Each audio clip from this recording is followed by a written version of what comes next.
Tandaan niyo, lahat ng mga sinubok sa Biblia na napakatatagal ng proseso para tugunin ang kanilang mga answered prayer, napakalalaki ng kanilang mga natanggap. Abang-abangan lang natin. Sige, sa kaaway, sige, sugod ka lang ng sugod. Pero dapat matatag ka lang na matatag. Dahil sa the moment na nagpatangay ka sa pagsubok, wala na. Yung reward mo na dapat mapupunta sa'yo, wala. Amen. Pag may mga pagsubok ang nararanasan sa iyong buhay, huwag mong kakalimutan at lagi mong tatandaan sa pagsubok na meron ka, kasama mo si Lord. Amen. Amen po ba? Amen. Ang sarap sa pakiramdam na kahit napakabigat ng pagsubok, kahit napakalaki ng pagsubok, kung alam mong kasama mo si Lord, kapatid, hindi ka mag-aalala. Pag hindi mo na kaya, dahil sa laki ng pagsubok, ang tendency mo na una natin ginagawa, umangal, mag-give up. Sa dulo pala na yung pag-give up. Pero dapat pala pag may pagsubok na parating, o kung nandun ka sa gitna ng pagsubok, alalahanin mo, Lord, kasama kita sa pagsubok na to. Hindi ka nag-iisa, kapatid. Pastor, kahit gaano kabigat ang pagsubok, malamang kasama natin si Lord. Huwag mong kakalimutan para magtagumpay ka sa problema, sa bagyo at pagsubok ng buhay. Lord, kasama kita.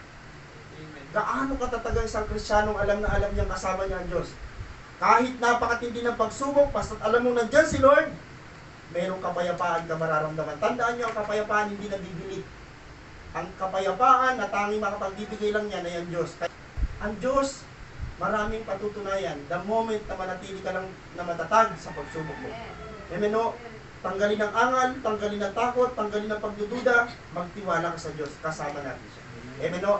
Kapag tatagumpayan natin ang bagyo at pagsubok ng buhay. Mga kapatid, pag may pagsubok at gusto mo magtagumpay sa pagsubok, humingi ka ng tulong sa Panginoon.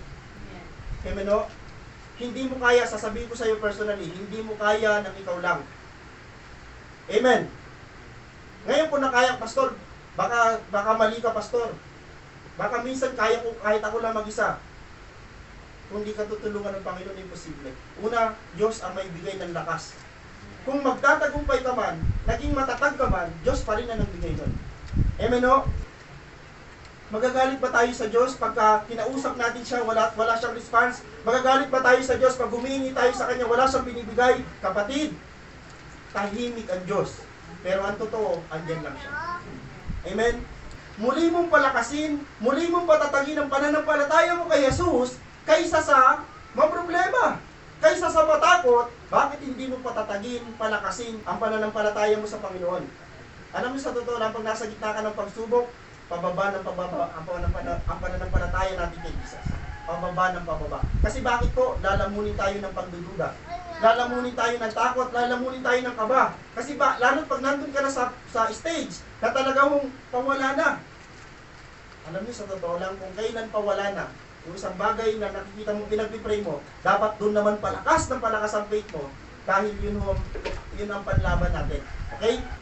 May mga time sa buhay natin na yung pagpapayo natin sa iba, darating ang time na tayo naman ang nandun sa stage na gano'n. Madaling magpayo, pero pag nandun ka sa stage na ikaw ang kailangan ng payo, mahirap paunawaan at mahirap gawin yung payo.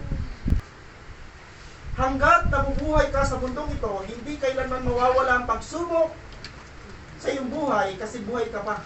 At ang sabi dito, dahil hindi kailanman mawawala ang bagyo, pagsubok ng buhay, ang atin hamon na tandaan dyan, kaya't huwag din nating walain ang ating pananampalataya sa ating Panginoon Diyos na magbibigay sa atin ng lakas.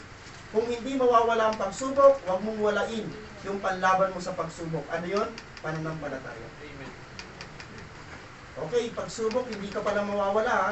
Alam nyo, tandaan nyo, pag na-overcome mo ang isang maliit na pagsubok, huwag mo sabihin tapos na, may kasunod, mas malaki doon sa na-overcome mo.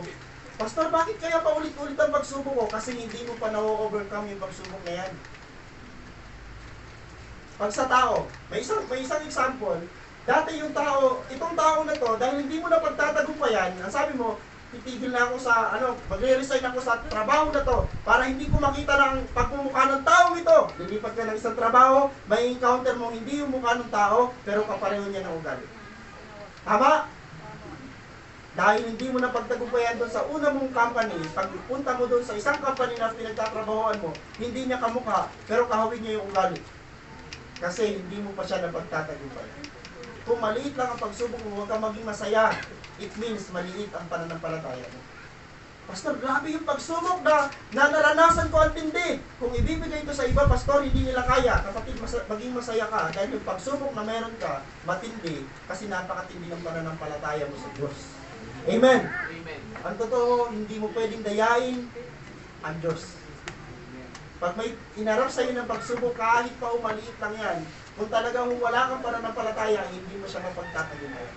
To overcome the storms of life, remember that Jesus is with you. Lord, mayroon na akong sekreto ngayon, Panginoon. Kung may pagsubok ako, teka, ba't nga pala ako matitinan? Ba't ako mag-aalala? Lord, pinagtutulungan ako. Teka, ba't ako mag-aalala? Kasama mo si Lord. Kaya ka nag-aalala dahil ang pakiwari mo, yung kakampi mo, wala sa tabi mo. Hey Lord, si Jesus ang kakampi mo, hindi ba? Kaya nga, huwag kang, sabi ko sa inyo, huwag kayong magre-rely sa tao. Dahil pag pinagpunan mo ng lakas, naging kakampi mo ay tao lang, lugi ka. Dahil ang tao na yan, nakakampi mo, isang araw maglalaho yan sa tabi mo kasi may hangganan ng buhay niyan. Pero pag sa Lord ka humugot ng lakas, pag si Lord ang ginawa mong kakampi sa iyong buhay, tandaan, lagi mo siyang kasama.